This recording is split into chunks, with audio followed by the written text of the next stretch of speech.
Assalamualaikum warahmatullahi wabarakatuh. Sampurasun. Rampes. Yang saya hormati Ketua DPRD Provinsi Jawa Barat yang mulia Bapak Buki Wibawa, para wakil ketua Bapak Iwan Suryawan, ini tokoh politisi yang begitu kalem saat ada interupsi. Bapak MK Iswara, ini politisi yang tampan selamanya tapi tidak pernah nakal. Dan tokoh spektakuler kita yang sangat populer di antara politisi DPRD Provinsi Jawa Barat, Bapak Ono Surono. Saya sudah tahu Pak Ono kontrak-kontrak medianya sudah banyak nanti ke depan. Kemudian juga Bapak ini sebentar lagi akan berangkat haji, Bapak Ki Haji Acep Jamaluddin. Terima kasih. Seluruh anggota DPRD Provinsi Jawa Barat, para ketua praksi, para ketua komisi, dan saya mengucapkan terima kasih atas berbagai otokritik yang dilakukan, baik secara langsung maupun lewat media, baik media massa maupun media elektronik. Dan itu menunjukkan bahwa di Provinsi Jawa Barat ada terjadi dinamika politik yang luar biasa. Semua orang memiliki concern pada hal yang menjadi tujuan kita, mewujudkan Jawa Barat istimewa dengan berbagai cara. Tugas DPR adalah bicara, itulah tugas DPR. Jadi kalau tidak bicara, mungkin DPRD dianggap tidak ada. Saya ucapkan terima kasih atas otokritiknya. Sekretaris Daerah Provinsi Jawa Barat, kemudian yang mewakili Pangdam 3 Siliwangi, yang mewakili Kapolda Jabar, yang mewakili Kejaksaan Tinggi Jawa Barat, dan khusus untuk Kejaksaan Tinggi Jawa Barat, saya sampaikan ucapan terima kasih, rasa hormat yang tinggi kepada Kejaksaan Agung Republik Indonesia atas tindakannya melakukan penahanan dan mentersangkakan Direktur Utama PT Sritek dan salah satu mantan pejabat BJB yang sudah resign atas kasus dugaan penyimpangan kredit, yaitu menyampaikan kredit ke Bank Jabar, mudah-mudahan tidak salah, kalau salah dikoreksi, sekitar 600 miliar rupiah tanpa agunan yang memadai. Dan ini langkah taktis, dan pemerintah Provinsi Jawa Barat melalui RUPS-nya sudah melakukan koreksi dan perubahan secara total sehingga peristiwa ini tidak akan mempengaruhi kinerja BJB. Saya ucapkan terima kasih. Dan semoga peristiwa ini tidak terjadi lagi di masa yang akan datang. Kemudian yang hormati para staf ahli, para asisten, para kepala perangkat daerah Provinsi Jawa Barat. Yang pertama, forum ini adalah forum kebahagiaan. Ada yang berbahagia hari ini, yaitu seluruh warga Jawa Barat, di mana kita bisa menyelesaikan dua agenda, yaitu agenda pengesahan Raperda tentang investasi dan agenda tentang pengesahan hasil dari LKPJ. Seluruh rakyat Jawa Barat bergembira karena rencana kita dalam melaksanakan pembangunan akan berjalan dengan cepat. Tetapi barangkali para media sangat kecewa karena hari ini tidak kejutan-kejutan lagi sehingga viewernya mungkin agak menurun hari ini. Tetapi kita harus berkorban demi kepentingan rakyat Jawa Barat. Kita kesampingkan viewer, kita kesampingkan komen, kita utamakan kepentingan rakyat Jawa Barat. Sebenarnya konsep pidatonya sudah ada, tetapi saya mencoba menyatukannya. Yang pertama adalah bahwa kita bicara tadi tentang berbagai rekomendasi. Dan rekomendasi itu juga termasuk di dalamnya disahkannya Raperda tentang investasi yang sebentar lagi menjadi perda. Apa sih yang menjadi rekomendasi? Rekomendasi pertama adalah angka kemiskinan yang masih tinggi di Jawa Barat.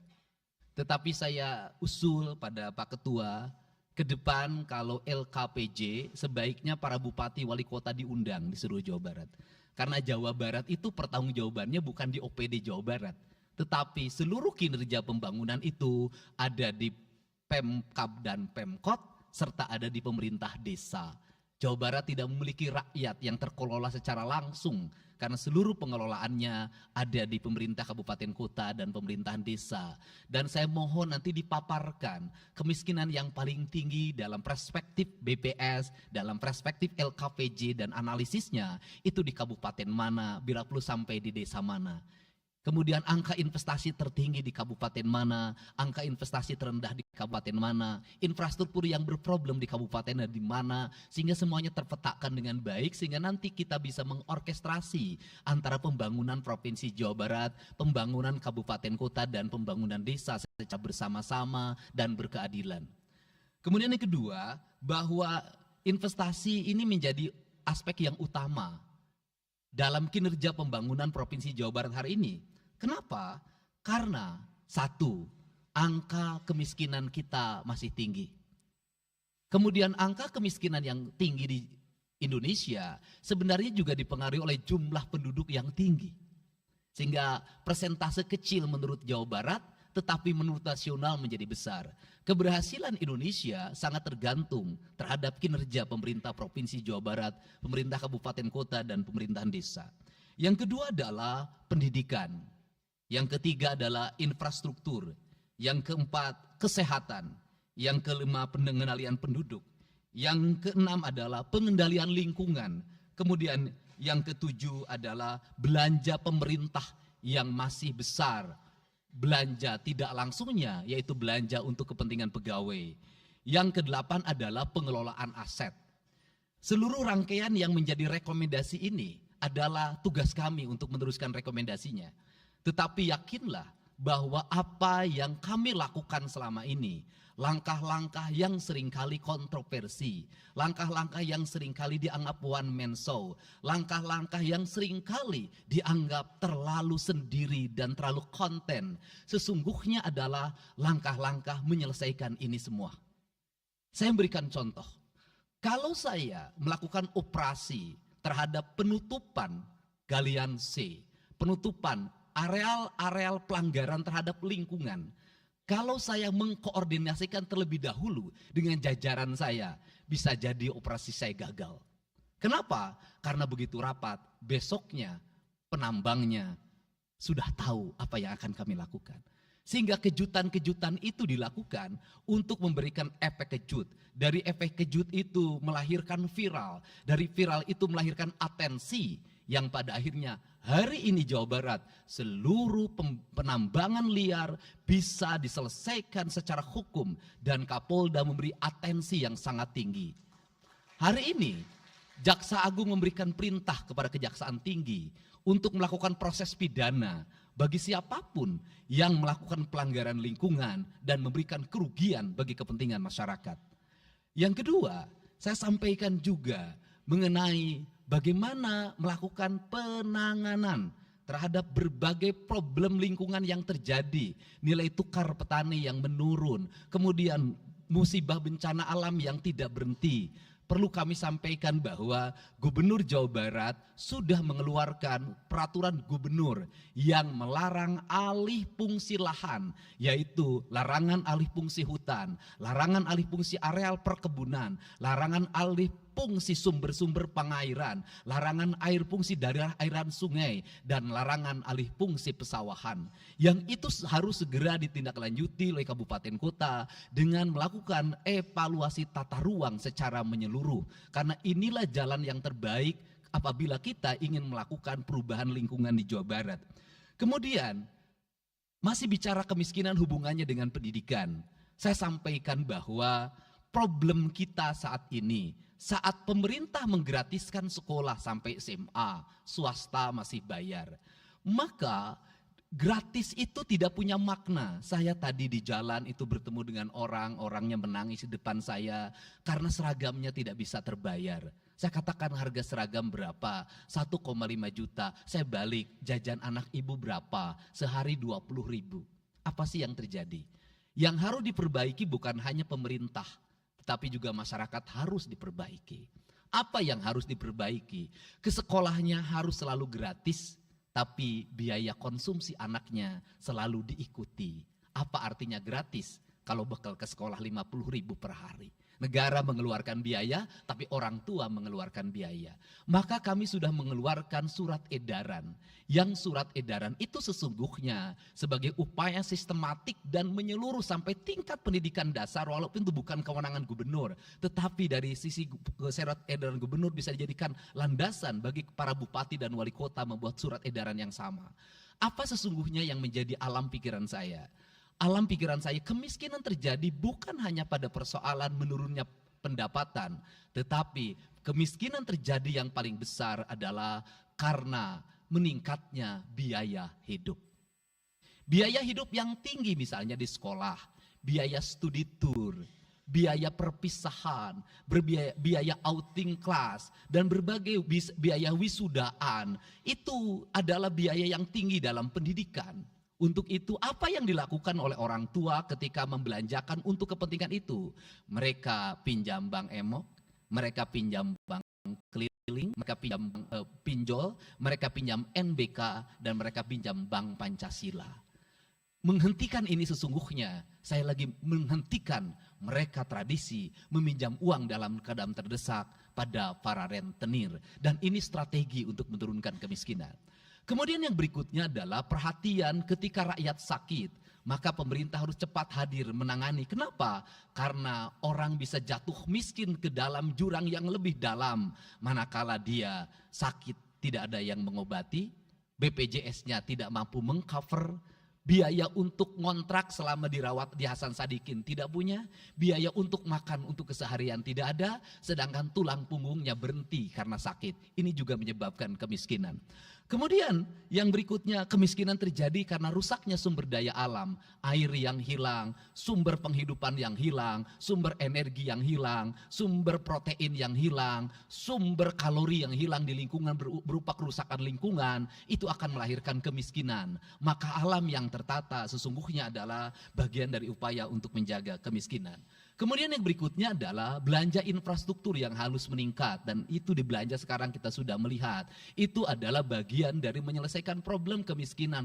Konektivitas infrastruktur sangat penting dalam menumbuhkan ekonomi, tetapi di balik itu kebudayaan rakyat tidak boleh berubah. Kenapa? Infrastruktur baik bisa jadi tanahnya dijual karena mahal, pada akhirnya menjadi miskin kembali. Infrastruktur harus seiring dan sejalan dengan kerangka berpikir publik yang mengerti akan hak atas tanah. Kemudian yang berikutnya adalah pengendalian penduduk. Booming penduduk di Jawa Barat relatif besar. Untuk itu harus dibuat berbagai upaya untuk menyelesaikan problem kependudukan. Saya berkali-kali bercerita bagaimana di Majalengka saya bertemu dengan sebuah keluarga yang tinggal di kontrakan, yang ayah dan ibunya tidur ketika jam 11 siang dan anak-anaknya berjualan di alun-alun. Jumlah anaknya 11, dan ketika saya berkunjung ke tempat kontrakannya sudah hamil lagi yang ke-12. Ini problem. Dan itu saya kemudian di Cirebon, saya berkunjung pada sebuah rumah yang listriknya baru dinyalakan lewat program Provinsi Jawa Barat.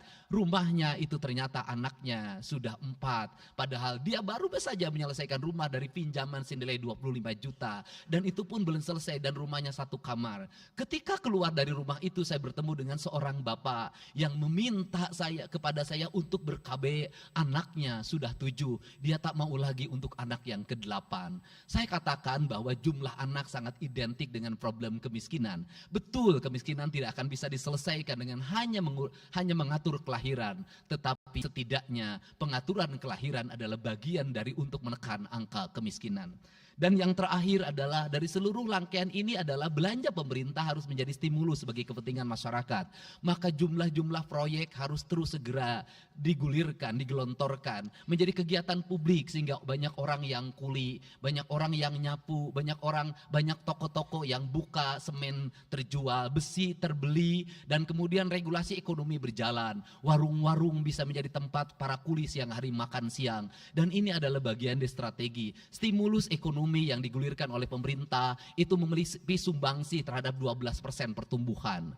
Dan yang terakhir adalah investasi. Investasi itu modalnya ada 3. Yang pertama adalah konektivitas infrastruktur, ketersediaan jaringan air bersih, Kita jujur hari ini saya sampaikan ke DPRD, banyak perusahaan-perusahaan yang masih menggunakan air bawah tanah tapi tidak berizin. Bayar pajak tidak, jalan terus. Karena kalau dihentikan mereka pabriknya berhenti. Setelah itu apa? Mereka menjadi objek pemerasan beberapa pihak dalam setiap bulan karena dianggap melanggar perda. Tetapi kalau juga mereka dihentikan, maka pabrik itu berhenti. Dilema itu harus segera diselesaikan. Caranya bagaimana? Caranya adalah pemerintah provinsi melalui Bapeda hari ini harus segera merancang daerah-daerah yang menjadi kawasan industri harus dibangun fasilitas infrastruktur jaringan air bersih dalam bentuk investasi pemerintah sehingga nanti dikoneksikan dengan PAM-PAM atau PDAM di setiap kabupaten kota secara terkoneksi. Dan ini jalan bagi kita menyelamatkan lingkungan dan menorong pertumbuhan PDAM di setiap kabupaten kota. Karena apa? Karena angka pembayaran yang dilakukan oleh industri jauh lebih baik dibanding angka rumah tangga dan angka-angka layanan sosial lainnya.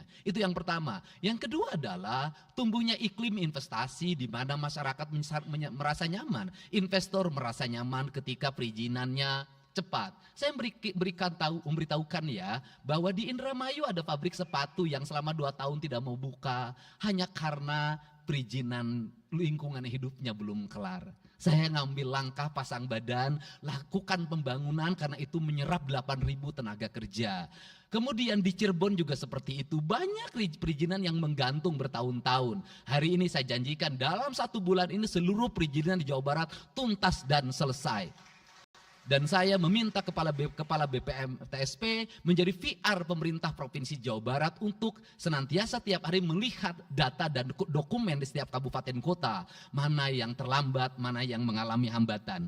Kemudian yang berikutnya adalah kenyamanan dalam berusaha. Kenyamanan dalam berusaha adalah keterangan para investor dan lingkungan masyarakat terhadap berbagai aksi gangguan dari orang yang mengatasnamakan diri preman. Untuk itu hari ini kita cukup bersyukur di Jawa Barat, peristiwa ini sudah hampir tidak ada. Kapolda kalau dengar ada preman hari ini turun termasuk ke Garut, dengar ada preman Kapolda turun.